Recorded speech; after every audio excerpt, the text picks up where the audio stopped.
For us that we're so delusional now to think China loves you so much, with due respect, China is speaking for its own interests.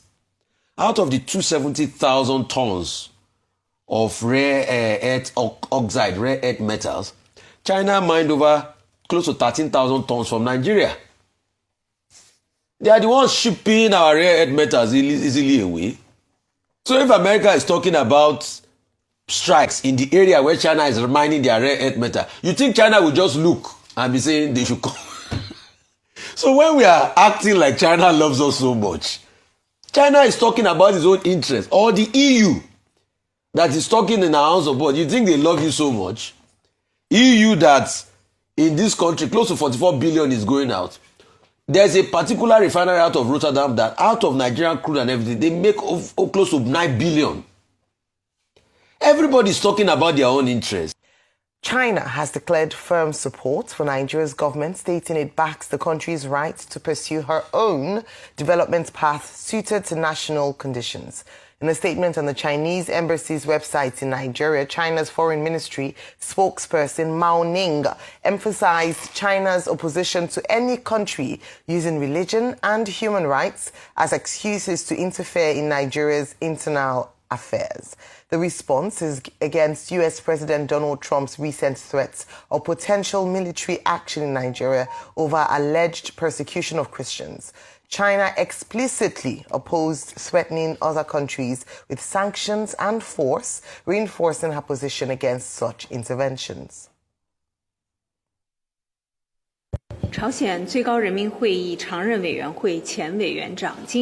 On Trump's threat of military deployment in Nigeria, Mandarin, as Nigeria's comprehensive strategic partner, China firmly supports the Nigerian government in leading its people on the development path suited to its national conditions. China firmly opposes any country using religion and human rights as an excuse to interfere in other countries' internal affairs and threatening other countries with sanctions and force. As regards the matter of this America and Nigeria, I see a lot of skewing of narrative. You know, this country, may God save this country. We have now turned the narrative into North versus South, which is not supposed to be. We have now done propaganda to an extent where it's now us versus them. No. Are people dying across every part of the country? Yes. Are Northerners, Southerners dying? Yes. Are Nigerians dying? Yes. Has this government done well at stopping the killings? No, they can do more. Because Trump has talked about it now, then there's been a lot. Like I've always said, we're a sovereign nation. Nobody can come in and invade our country without our say-so. We have seen security forces said, okay, we can get American support. But the question is, how can the problem end, the problem of killing? There's a popular adage from where I come from. They say a man sees a snake, a woman kills it. As long as the snake is dead.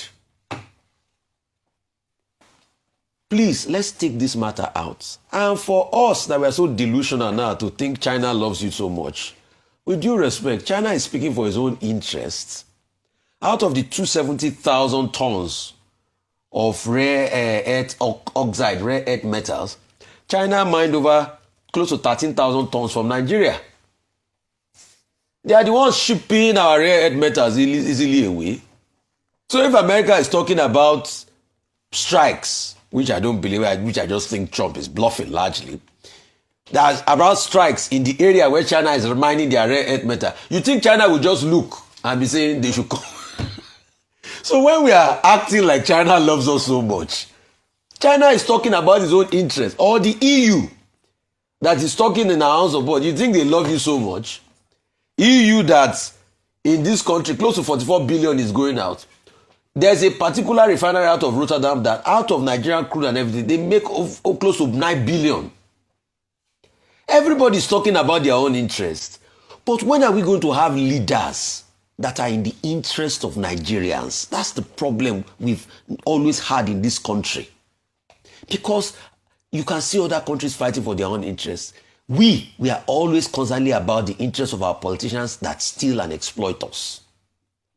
So it's a very sad dilemma that we are currently facing now. And please, we should not fall for all this love here and there and all of that.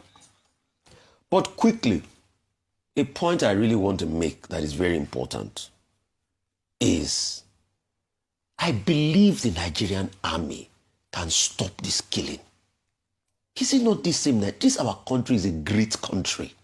I am so proud to be a Nigerian. This was the same Nigeria that set up the ECOMOG force. Over 70% of the troop of the ECOMOG force was from Nigeria. That worked over 7 years to bring parity and peace back to Liberia and to Sierra Leone. Nigeria expended $15 billion of its money on ECOWAS. As at that time, if you adjust that money from inflation between 1991 to 1997, from 1997 to about 2001, if you adjust that $15 billion for inflation, Nigeria spent in today's money is over $30 billion to restore peace and parity to West African countries. That same country is great enough to solve its own problem. We need leadership. All right. The Minister of Foreign Affairs, speaking in Berlin, in Germany, with his German counterpart, saying that, look, the Nigerian constitution does not allow religious persecution, and that is the thing that everyone should note. And I think he's right.